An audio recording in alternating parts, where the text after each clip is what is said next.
Hello, let's talk about those last weeks when you're transitioning to a new place and you're still at the old, doors are closing, things are packed up, and you want to, do the last things, last shopping, meeting people, taking care of necessary details. And it can be a time when you feel pretty uprooted or stressed, and especially if kids are involved and you want to make that time also meaningful for them. So what would be a tip, and I will split this in two videos because there are things that you can do in the moment and also things that you can prepare for this moment, and that will be the second video. One tip would be just be okay with things not being perfect. I know it sounds very simple, but that is really key to say, yes, there's a person I couldn't meet. I spent more money than necessary. That detail went wrong. It's okay. Have a wonderful day. Bye-bye. Hi, this video goes with the previous one when you are the last weeks in a location before you relocate to a new country. One thing that can easily come up is the feeling of guilt, feeling guilty.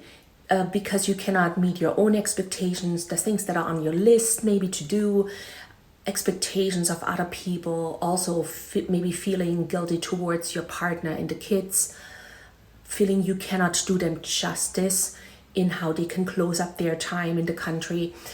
But let's keep in mind that those last weeks, it's a very ambiguous time. It's a very sensitive time and often not one that can be clearly defined or that there's one perfect way to do things. It's just a volatile moment, and just do the best you can.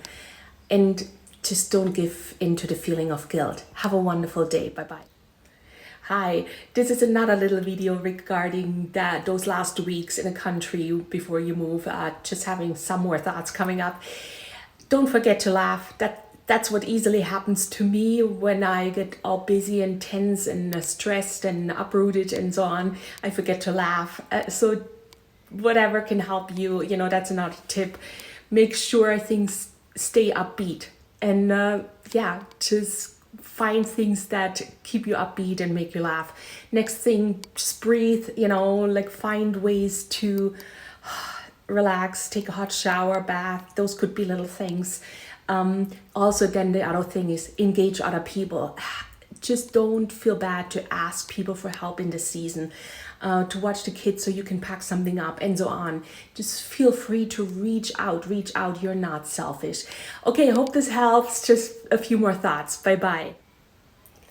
Hi, let's talk about how we can better prepare for a transition. One thing would be, there are people in your life. The friendship that you have with them is independent of where you are in the world. It could be family, old friends, and they are like an anchor during that time of transition.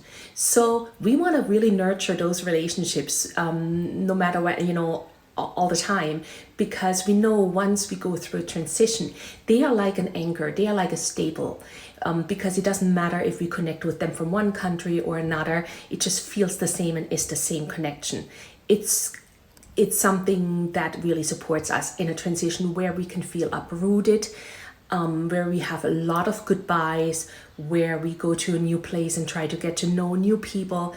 So let's focus, let's keep in mind and build those relationships with people that are just anchors in our lives, no matter where we are. Bye-bye. Hi, let's talk about another thing we could do to prepare for a transition. And I say prepare because if you want to start practicing it during your transition, you don't have the nerve for it. It's about just being aware of the things of who we are that give us stability in our identity, things that transcend the location that we are in or the culture that we are in.